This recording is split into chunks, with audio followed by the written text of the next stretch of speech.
اليوم ان شاء الله نشارك معكم واحد لي مادلين اللي كيجيو خفاف وزوينين بزاف ومفشفشين من الداخل.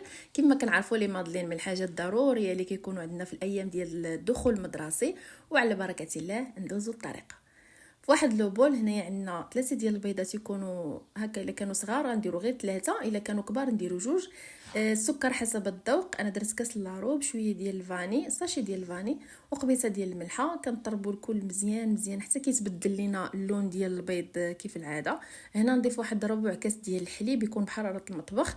وهنا عندنا 2 كؤوس ديال الطحين مغربل، وواحد الخماره، ما تزيدوش على خماره باش ما يفيضوش ليكم. صافي كنخلطوا كلشي مزيان، وكنضيفوا هنا 2 معالق كبار ديال الزبده تكون مذوبه، وكنخلطوا كلشي مزيان. كناخذوا واحد السلوفان كنغطيو به الاناء ديالنا، وكندخلوهم للثلاجه من 2 ساعة الفوق، يعني باش ما بقاو في الثلاجه كيعطيو نتيجه احسن. صافي كنديروا الفران يسخن، كندهنوا اللاطه ديالنا وكنعمروها بالخليط، وكان هكا كنبسطوهم، كنزيدوا عليهم حبيبه شوكولا هنايا اختياريين اللي بغيتو. صافي وكيطيبوا كيجيو على هذا الشكل، كيجيو روعه. كاضافه هنايا خديت الشوكولاته ذوبته ودرتو في المول ديال السيليكون، ولبستهم لي مادلين ديالي. كندخلهم الثلاجه حتى كيشدوا في راسهم، وكنقدموهم فكيجيو واعرين. جربوهم في اللانش بوكس، وما تنسونيش من القليبات.